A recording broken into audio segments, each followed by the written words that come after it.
Okay, everyone, welcome to Inside the Music for May of 2022. We're so very excited that you're here with us today. And welcome. Even the little gray kitty is very happy to see you and glad that you were able to join us. We have some besides Ray Hotoda, the director, in the room. Say hey, Ray. We have Andy Butler, who's the principal bassist. Got a degree from Oberlin and then San Francisco Conservatory. Seeing Dr. Boone's screen. And then I think someone needs to mute, maybe. Andy, what the heck is the Freeway Philharmonic? Well, the Freeway Philharmonic is the term we use lovingly for when you play in between 5 and 10 different regional orchestras and you use the highways and byways of California to get from one to the next. So it just means that you don't have one large position that would, take up all your time. So I don't know at what point that term became coined, but yeah, the Freeway Philharmonic. Well, I learned something today. So I appreciate you sharing that with us, and we're really glad that you're here. So Andy's here because he plays a special role in the concert, and we'll get to that in a little while, but we're inviting him just to chime in and be part of the conversation with you today so you can get to hear his insights as well. Before we move on to the next season, I just want to say, wasn't the last concert amazing? Bravo to Ray and the orchestra. I thought it was just absolutely phenomenal. What a great premiere we had of Ken Froehlich's work. And I think Jorge did such an amazing job on the clarinet with the orchestra. And I just get goose pimples thinking about that, all of that last concert. What a joy it was to hear. So I just wanted to I mean, don't all of you think that was just an absolutely exceptional concert? I was just enthralled the entire time. So thank you. This concert's going to be great too. But before we do, we can think about next season, which is hyper exciting. And many of you have gotten a notice about what the schedule is, but just a few of the highlights. Yes, Wynton Marsalis and the Lincoln Center Orchestra, Jazz Orchestra will be here September the 15th. This is a special concert. It's funded in memory and honor of Jim Page, who ran the Milestones program in Fresno for a long time. A very special concert. I'd go ahead and get my tickets if you haven't already really soon, because people from all over are going to want to come and check this out. And to my knowledge, Stephen and I were talking about this, to my knowledge, Wynton Marsalis has never performed in Fresno before. So I think that this is a really special thing. Then for Masterworks 1, our Fresno Philharmonic's friend Juan Pablo Contreras is coming. And not only is he having a piece done, but it's a special piece. Do you see the word co-commission there? So the Fresno Philharmonic, along with some other groups, commissioned him to write this new composition. So it's so exciting that the Fresno Philharmonic's not only doing a great job in performing a diversity of music, but they're helping to commission and have new works come into being. So I'm so excited about that. And yes.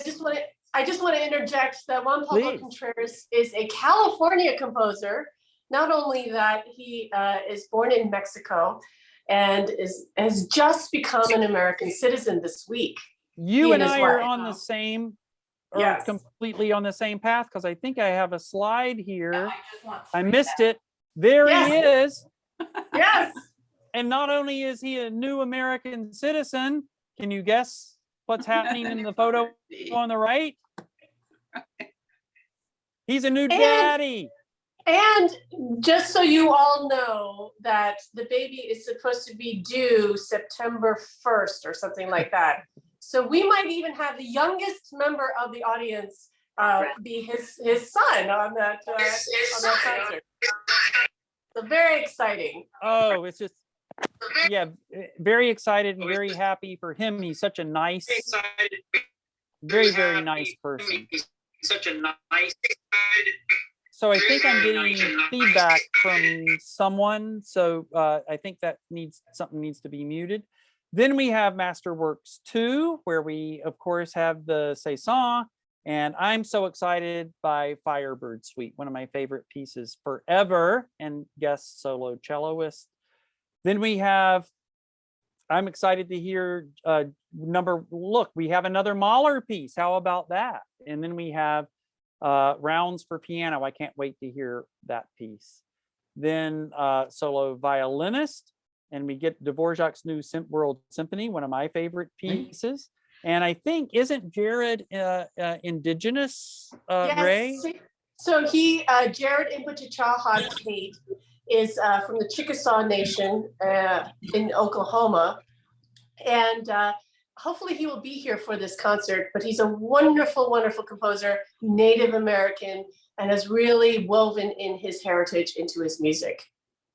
So that's going to be a very special concert. And then we have Beethoven's Ninth, which is giving me chill bumps thinking about hearing that live with the master chorale. And then we have Ghostbusters with orchestra. Won't that be fun? And Home for the Holidays, and backed by popular demand, Pink Martini. So let everybody know what a wonderful season. I have to say, in looking at seasons and programs, I think that we need to, if you're not already, Stephen, we need to make sure that that you're in line. The Fresno Philharmonic should really win the Adventuresome Programming Award from ASCAP for that program next season. I think you all really, we need to talk about that, because that is such adventuresome programming. I'm just like on cloud 9 thinking about it. So a very exciting season. So we're talking about today, which is the Mahler concert, but we also have a piece by Lily Boulanger. So let's move on to that. So when we hear the term Boulanger, and I'm going to confer with my Francophone friend, Celeste, when I say Boulanger, that's what I have always said. Is that actually the correct pronunciation? Celeste? Celeste is letting me down. No. Sorry. I had to find my unmute button. I'm certainly not an expert, but I would say boulanger. Okay, that's much better. So when we hear Boulanger, we think of Nadia Boulanger. As you see, many books written about Nadia. Fabulous composer early in her life, then fabulous teacher later in her life. She very famously taught Copland, Bernstein, Philip Glass, Piazzolla, et cetera, et cetera, et cetera. That's who we think of. But she had a younger sister who some people say was even more talented as a composer and even a greater prodigy than Nadia Boulanger, her sister, Lily. So we're going down a different street now and talking about Lily, a street that isn't traveled as much as the Nadia Boulanger street. So that's Lily on the left and Nadia on the right. So, and I have to interject. Yes. In the photo of Lily and Nadia, they were not that far apart in age. Right. That's significant. Yeah. Yes, it's interesting to note that Lily, as you can see from her dates, died at the age of 24, whereas Nadia lived, I think, well beyond, I want to say 92 was when she died. Into the 70s, I think. Into the 70s, okay. No, yes. I mean the 1970s. Yeah. Oh, yes, right, exactly.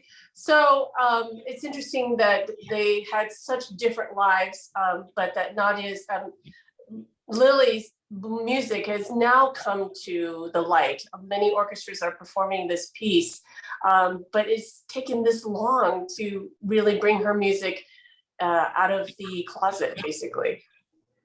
Yeah, and we're going to get into what her ailment was, and that her early death is one reason I think maybe people have, and maybe she's been overshadowed by Nadia.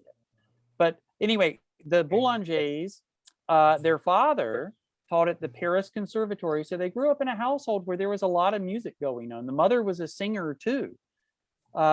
At age 3, that's when she contracted a disease that I had never heard of before I prepared for this talk, and that is intestinal tuberculosis, which actually can be treated now, but at that time there was no treatment for it.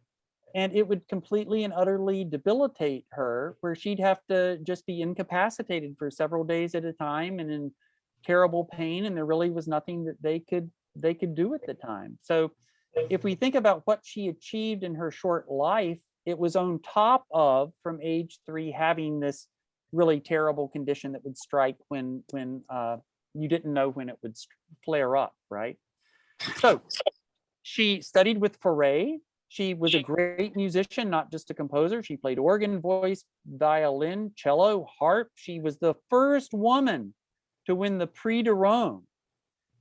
And my understanding about how the Prix de Rome worked is you have to get into the finals, but when you get into the finals of it, they essentially lock you in a chalet for 2 weeks and they give you something, an assignment, and you don't have a piano, you don't have anything to reference, but you have to write a composition according to specific instructions. And when she did it, she was instructed, she was given a text that wasn't a great text, and she was asked to write a cantata. And other winners of the Prix de Rome are people like Debussy, right? And Berlioz. So for her to win, the first woman, and I think it was like 31 out of 39 judges voted that she would win first prize. It was some overwhelming thing. She just blew it out of the water and she won the Prix de Rome, the first woman to do that. During World War I, she started a support group for service members, so providing music instruction and stuff for people that were in the services. And she wrote 50 works in only 10 years. And the piece that you're going to hear the Philharmonic play, there's some contention about what date certain things were finished and things like that, but it was very much at the end of her life, whether it was the absolute last thing or not. But it was when she was in very, very ill health, and she wrote various versions of it. She wrote some for chamber groups and then for the orchestra. And one interesting fact about Nadia, her older sister, when Lily died, that's when Nadia stopped composing. So I think that's just, it must have impacted Nadia just horribly. So I thought it might be fun for us to just take 1 second. I'm going to stop sharing that screen and I'm going to go to my,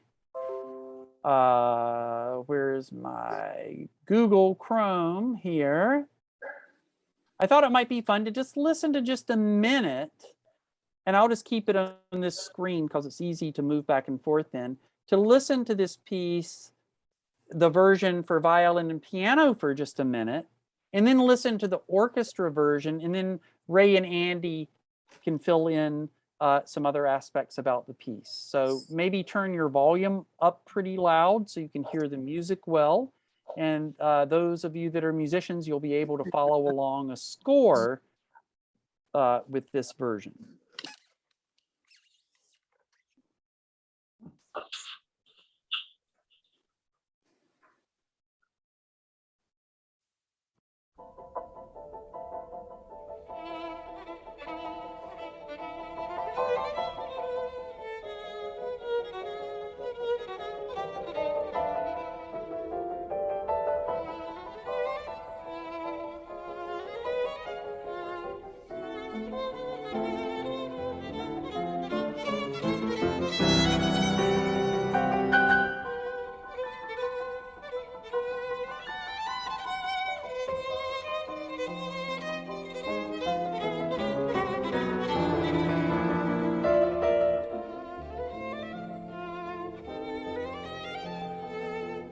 Fabulous. So let's go back to the very beginning just to get that very beginning in your ear again.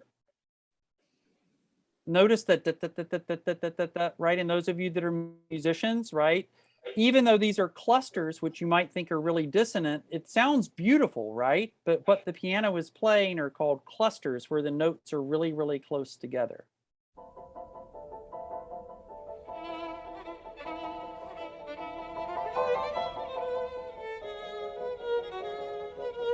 Okay, now let's switch to an orchestra version of the same piece.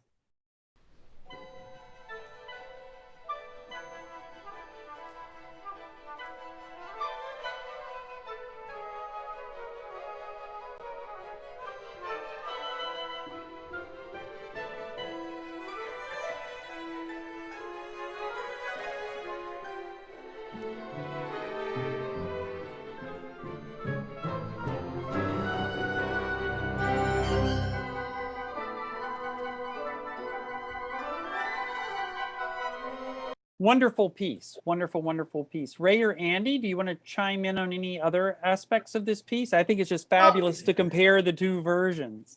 Absolutely. And what's interesting is that it's very impressionistic sounding to me. And it's very light, and in how she orchestrates it is very much like a pianist on the keyboard, using the different ranges of the melodies for the flute and colors from the piccolo and things like that. But using the strings as this kind of the middle ground, that's continuing on. But the articulation on the piano is so different from the articulation from string instruments. And so having that complexity in the way she wrote, very light, légère is what she writes in the score, very light playing. So I think it's such a brilliant piece in that it really evokes this feeling of spring, very this quality of the air. You can feel all these things in the music, which I find so brilliant about her music. And you programmed it at the right time of year. Yes. Well, and also because Mahler starts off his symphony with this sounds of nature, with really the birth of nature. Right. Andy, did you have anything to add about the little Lily's piece? Yeah, one thing I noticed that was interesting for the bass players is that she uses some techniques that are more contemporary. She's got the basses playing two different notes at the same time. And then she also has us playing some pizzicato arpeggios where we go up very high, which is unusual. And then also some harmonics, which is where we touch the string, but we don't actually push it down.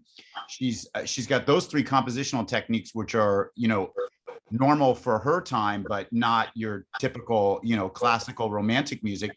And then near the end, she actually divides the basses into two different staves, which is something Mahler does a lot. And she gives one of us the melody, da dee da da da da da da da da, which is wonderful. And then the other half of the bass section is just playing like a normal pizzicato. So compositionally, it's a fun piece for us. It's light and it's quick and it's very energetic. I think it's a great starting piece.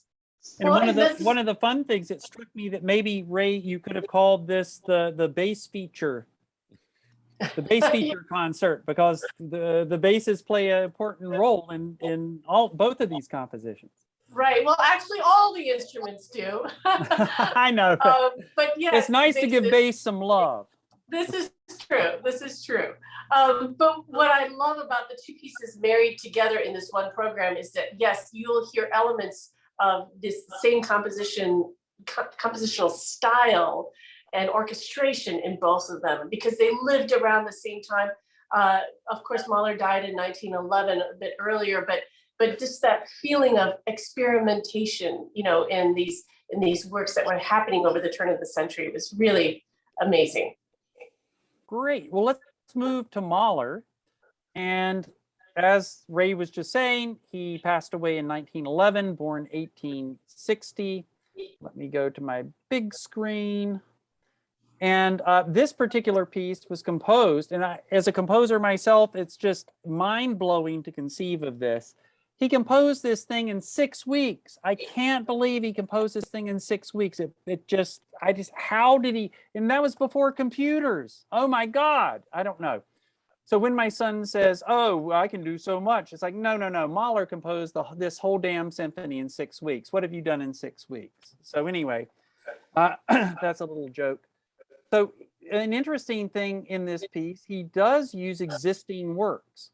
So he actually quotes 3 of his own pieces that he already had written. He quoted from Liszt, he quoted from, a misspelling, I'm sorry, Wagner, and he did quote from a folk tune. Then what's interesting is the premiere actually was not a success.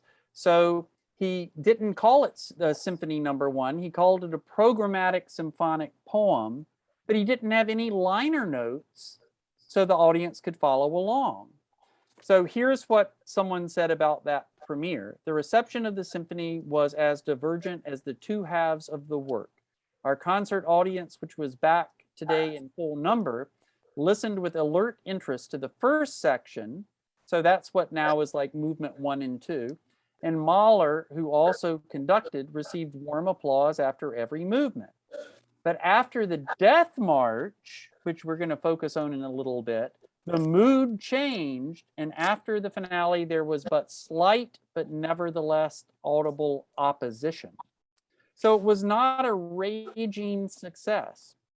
A considerable part of the audience, in its usual heartless way, had no understanding of anything formally new, particularly the dynamic venomance of the tragic expression that was raging here. They were uncomfortably startled out of their thoughtless habit. So the piece basically sat around for 3 years, and then he revised it, and he put program notes. That score, by the way, is at Yale University Library. Okay, so that was a more of a success. Then he did another revision in 1894, and he got a so-so reaction. Then he did another revision in 1896 with no program notes, and he even removed some of the music, and it was pretty well received. But Mahler's quote after the concert was, "No, they have not understood it." So And Ben, I just, yes, I please. just, can I interject here for a second? The blooming movement is was taken out in these revisions. This is an extra 3-minute movement that is originally placed in there as a second movement. So it would have been 5 movements altogether. But the blooming movement is really about flower. It's just gorgeous 3-minute moment of the piece that he felt that was not necessary, or however he wanted to revise it, he just pulled it out. But some people do often insert that movement in whenever they're performing the first Mahler symphony. But it's interesting to know that yes, he had to work very quickly because he was mainly a conductor. That was his day job, was conducting, and composing was his art. I don't know. I want to say his artistic arm, that needed to be expressed. But as a conductor conducting this symphony, it's very much like he's standing right behind me, telling me every direction on how to conduct almost every measure. There is an indication of slowing down, not too much, not too slow, don't drag, like keep this, restrained, always restrained. What does that mean?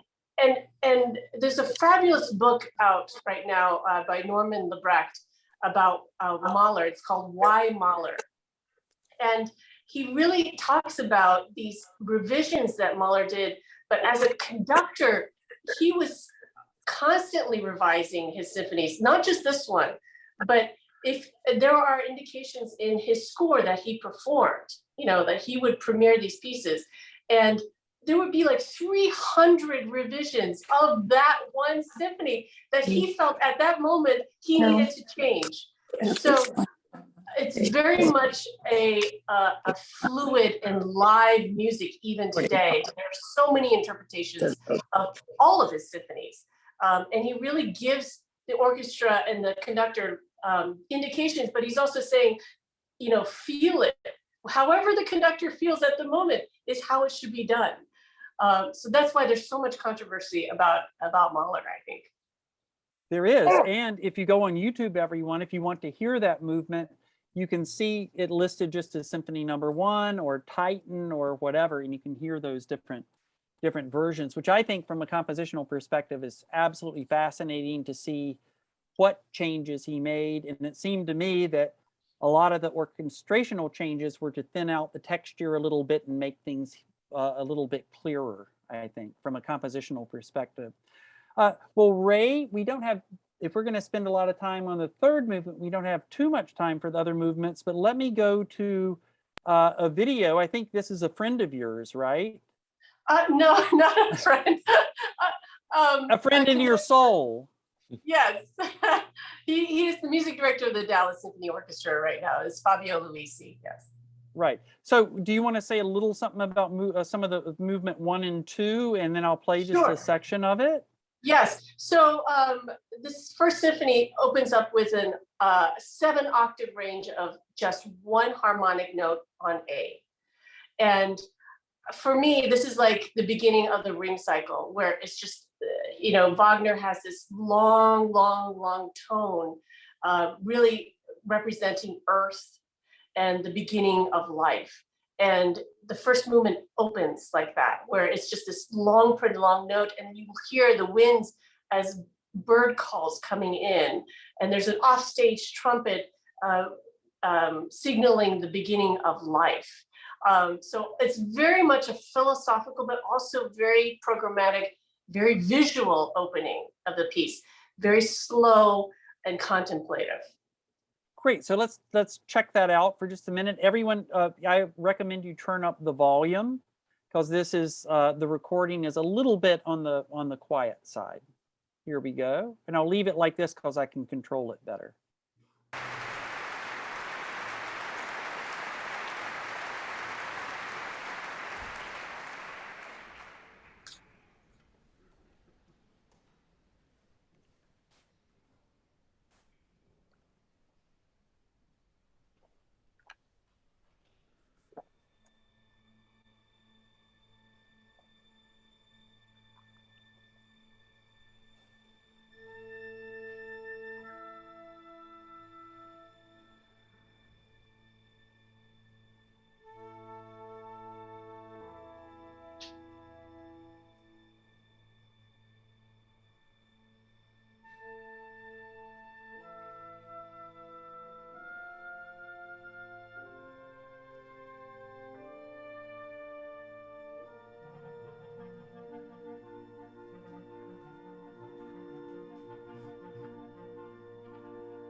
I don't want to stop. I want to hear things blossom. Okay, but that's what we have to do. So Ray, do you want to say, or Andy, do you want to say anything about the second movement?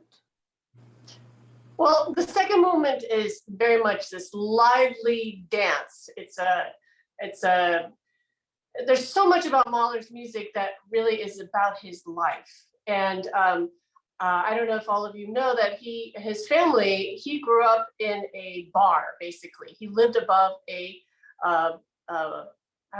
beer house, I guess you could call it.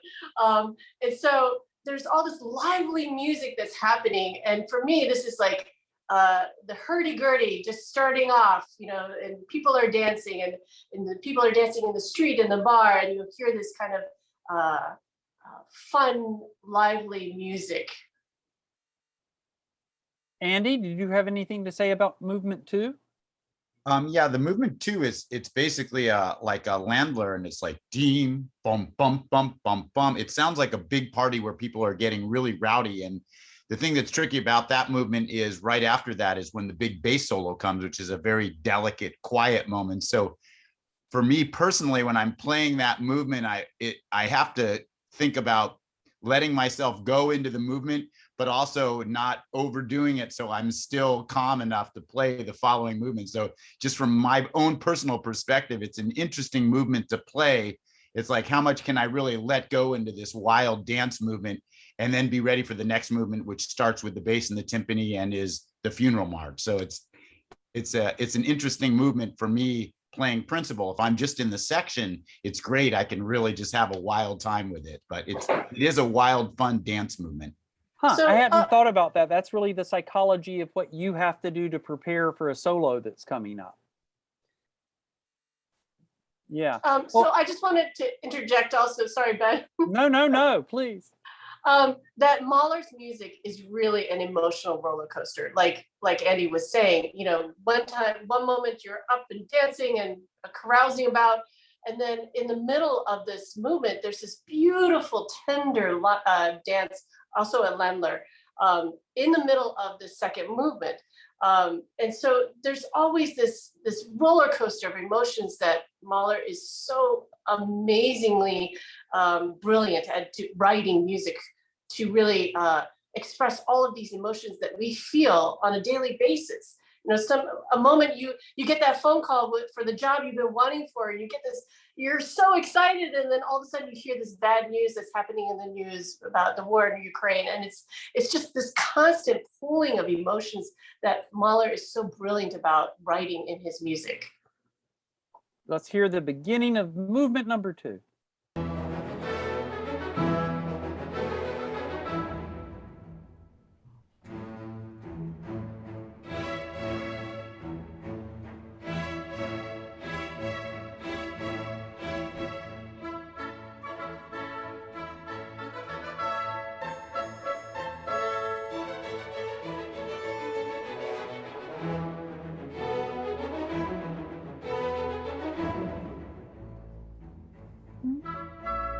Great, Ben. Now can we hear the beginning of the third movement? Yes. So to prepare us for the third movement, we need to have a sing-along. Oh, right. Sorry. We definitely need a sing-along. So this is not in the correct key, okay? But this is Frere Jacques, and it's in different languages and called different things, but it's sung in by people in pubs in a fun manner and everything. So I think everyone knows this. Celeste, do you want to lead us in this? Oh, Lordy. This is why You can I pick sing any in a key, chorus it doesn't band. matter. What's that? Any key. It doesn't have to Oh. be this key. Okay. En français? Oui. Ok, d'accord. Frère Jacques, dormez-vous, dormez-vous. Sonnez la matine, sonnez les matines, dan, dan, dan, dan, dan, dan. Okay, so a fun thing for you to try at home. Celeste is going to lead us as the lead voice, but this is actually meant as a round. So when she gets to number 2, dormez-vous, then you, with your mute button known, you see if you can start at number 1 when Celeste gets to number 2. So it's a round like Mary Had a Little Lamb, okay? So Celeste, you go, and then everyone will be muted, but start when Celeste gets to dormez-vous. Okay? Frère Jacques, dormez-vous, dormez-vous. Sonnez les matines, din, dan, dan, din, dan, dan. Frère Jacques, dormez-vous, dormez-vous. Sonnez les matines, din, dan, dan, din, dan, dan. Yay! Thank you. Très bien, tout Thank le you, monde. thank you, Celeste. So that's the tune upon which he based the third movement. Just very, very quickly, though, there was a wood cutting that was sort of a famous wood cutting that was part of a folk tale.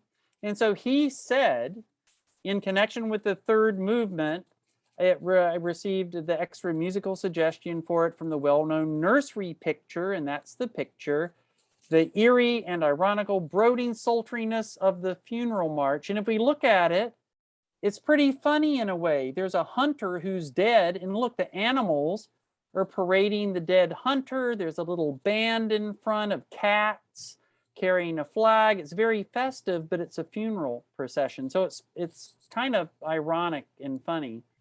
The original program note, which wasn't in the last version, was that the Imagine the Funeral March is played in a dull manner by a band of very bad musicians, as they usually follow such funeral processions. The roughness, gaiety, and banality of this world then appears in the sounds of some interfering bohemian musicians heard at the same time as the terribly painful lamentation of the hero. It has a shocking effect in its sharp irony and inconsiderate polyphony. I love that, inconsiderate polyphony, especially when we see the procession returning from the funeral after the beautiful middle section, and the funeral band starts to play the usual happy tune where it pierces to the bone. So let us see. I don't know, Andy, if you want to try this, if you want me to lead it, but what Mahler did was take that tune, and instead of it being in what we would call major, he did it in minor, which has a different sound, and there is precedence. It was sung in minor around at that time too.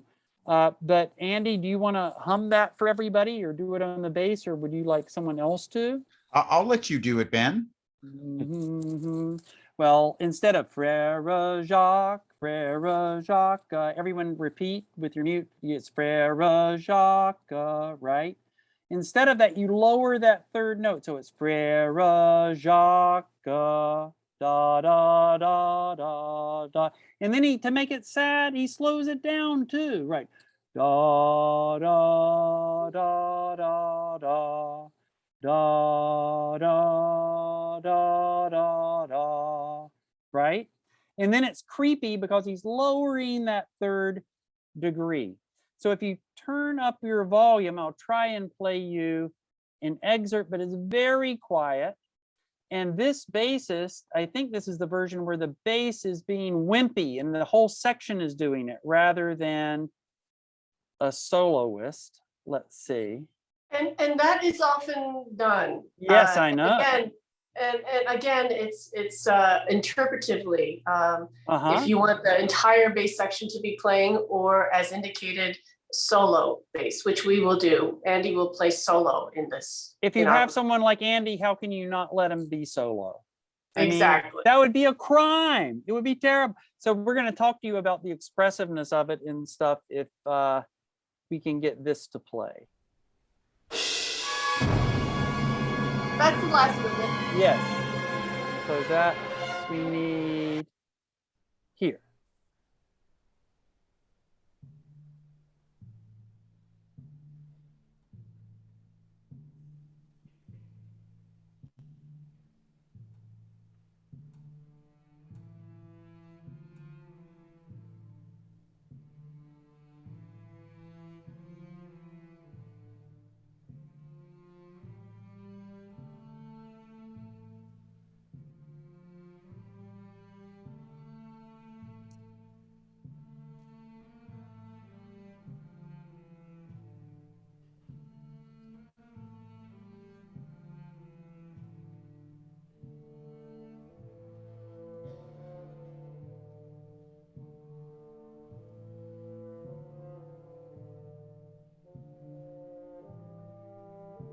And then it goes through a series of instruments in an atypical order, which is really fun. Andy, do you want to give us some insight into how you're going to milk that section? Well, the Mahler solo as a bass player is one of the first and probably the largest, most famous solos you come across, because it's basically 8 bars with just the timpani and the bass, and you start the entire movement. So there's a lot of fear and trepidation that gets built into this solo. And the thing that I find that helps me to just be calm and actually deliver the solo in a way which Mahler intended is that he chose these 3 instruments with unusual timbres to be the first 3 soloists. So you hear the bass, which is very unusual as a solo instrument, almost never heard. Then you hear the bassoon, which has the modern bassoonist has a lovely, beautiful timbre, especially our bassoonist. But if you think about in Mahler's time, you know, the sound of the bass and then the sound of the bassoon, and finally the sound of the tuba, just because of the nature of the large instrument and the control of the sound, things were a little bit rougher and grittier back then. And so it really gave this quality of sort of a strained, uncomfortable sound. Now, as a modern player, we're expected to not make that strained sound, but actually deliver a sound that's really beautiful to listen to. So things have changed a little bit in that way, but you can tell just from his instrument choice, you would usually never hear a bass and then a bassoon and then a tuba as your solo instruments at the beginning of a fugue. So it's interesting from a historical perspective to see how the playing has changed and just how we interpret what we're hearing as, oh, that's lovely, although it wasn't necessarily intended to be so lovely. It was meant to be a little bit more dark and uncomfortable, actually. That's really interesting. Yeah. So I think we're getting to the point we need to wrap it up and get questions, but any thoughts on the fourth movement or additional thoughts on the third movement, Ray? Yes, so in the middle of the third movement is a reference to a song that Mahler, extracted and put right in the middle of this funeral march. And then we come out of the funeral march back into this very somber march. And it ends so ever so quietly. You'll hear tam tam, which for Mahler, tam tam was like death. It was the symbol of like foreboding death. And it ends very quietly with the pizzas at the end with the lower strings. And then the fourth movement comes out of an explosion of rage. Basically, the whole entire orchestra is playing. It starts off with a downbeat of the bass drum. And then all hell breaks loose, basically, at the beginning of the fourth movement. And this fourth movement is really, again, kind of recapping everything that happens emotionally from the first three movements. And then it's this wonderful triumphant end at the end of the piece. And so I'm really excited to share this music with all of you and with our audiences, and the orchestra is working very, very hard. And it's a moment for the orchestra to really shine. And I'm so excited to bring Mahler symphonies on a yearly basis called Mahler Here and Now, because I think Mahler's music has so much importance and relevance now more than ever. Wonderful. So can we open it up for questions then for a minute, Stephen? Or Yeah. how are we? Okay. Sure. Yeah, we're good. If you're good, we're good. So anyone have questions for Andy or Ray or me or Stephen? I'll go. I guess this question was for Ray, and it could apply to just about not just to Mahler, but anything that's been around for centuries or for a long time and has been interpreted and reinterpreted. And beyond what all the indications in the score, which are many, you're supposed to do what you feel, and everyone has a different interpretation. And I was wondering how you decide, or what goes into. Do you consciously think, I want to do this different? I want to put my own, stamp on this, so people will know this is the Hotoda interpretation. The Hotoda interpretation, I love that. Thank you so much, Lorenzo. That's a great question, by the way. And especially with Mahler's music, everyone has a different way of doing it. And I've listened to many different recordings, Bernstein included, is very famous for bringing Mahler really to the forefront of our audiences and our orchestras. Mahler was banned for many decades because of his Jewish heritage. So thanks to people like Bernstein and other conductors who have brought Mahler back into the symphonic repertoire. And so needless to say, I have big boots to fill in. And I think, though, getting to know Mahler himself was really the pinnacle point for me, the turning point of my interpretations.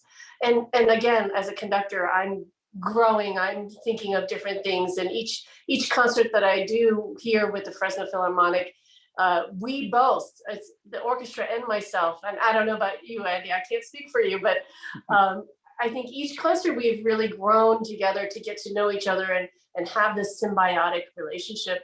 That's also part of the interpretive aspect of it.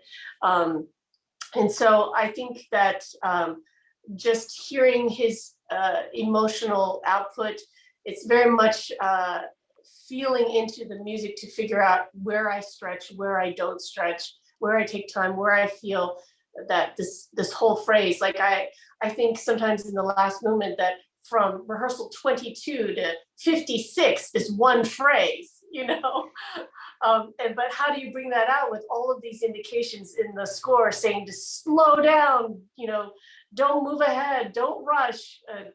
And so it's really interesting to to consider interpretation in this music. I think it's kind of an open field. You know, which way do you run? Which way do you go? Where is the path? And that's what's so amazing about music, is that it's alive, and it's this living thing that can happen at the moment, or you know, can be worked through. And so I don't know. I can't tell you where it's going at the moment, but I do have a clear focus in my mind how it's going. Hey, Ray, I want to just jump in and give everyone a perspective that they would not necessarily have, but what we see as the musicians in the process of, from your first rehearsal to the final performance, we actually can witness your transformation, the way you move, the way you pace things. And we notice it because we have to respond to it. So, you know, we can actually see your growth over 3 or 4 days, the way you move your hands or your body or your posture. And it's great for us. And I'll just throw this out that we notice that you get better each time. We can see that you're thinking of making something more compelling each time that you lead us through. So thank you for being that way. That's a fun observation, Andy. Thank you. What other? And it should be noted that if you listen to, like, for example, you know, Bernstein's interpretations and recordings, they're completely different over the years. He changed his mind about, you know, what he was doing every time. So I expect you, the next time you bring this back, after you've gone through the cycle once, you got to start all over again. Well, Lorenzo, that brings to mind a professor once said to me, and I don't know how true this is, but he said the definition of an intellectual is someone willing to change their mind based on new data. Mhm. I mean, it has nothing to do with education, whatever. So what you're saying is Ray is an intellectual conductor. Okay. I hope so. I think I'll take that. I think Kay has a question. Unmute though. You need to unmute. For Ray, I'm wondering if you feel like the ghost of Mahler is over your shoulder when you're conducting this, saying, no, slow down. No, I meant not this. I've changed Well, my mind. Yes, and I think it's also, you know, having worked with so many living composers, that I feel that his music is still new, it's still alive, and it willing to be interpreted, you know. So not so much the ghost, because that would really freak me out, but definitely the presence that I see in the score is very much alive. Mhm. Other comments, thoughts? I have a question.